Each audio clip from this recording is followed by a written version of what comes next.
Hey everybody, what's up and welcome back to today's video guys. And today guys, I'm going to go ahead and be showing you how to save your animation preset in Adobe After Effects. This is a very simple thing to do guys, so make sure to watch this quick and easy video till the very end and follow my steps correctly so you can make sure this works the same for you and that you can do this yourself.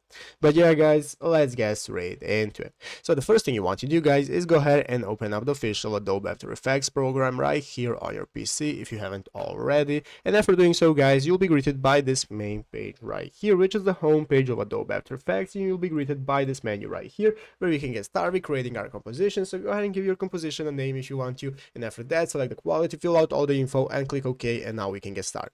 So guys, let's say we have created a new project and we have added an animation preset that we want to save so that we can use in the future. This is how we can do so. Basically guys, we want to go and look at the right side of the screen right here and find the effects and presets option. So click effects and presets, and after clicking this guys, this is now going to enable us to see all the animations presets right here that we have. As you can see here are animations presets, and now we can go ahead and create our own. So basically all we have to do to be able to save our own animation preset is go right here, scroll down and find this option that says create new animation preset. So click on that, and guys, as you can see, this is now going to enable us to create a new preset that we're going to use. Currently I have not created a preset right here, so I cannot save anything, but if you have created one and saved it, it's going to appear in your animations presets right here, so you'll be able to use them in the future whenever you need to.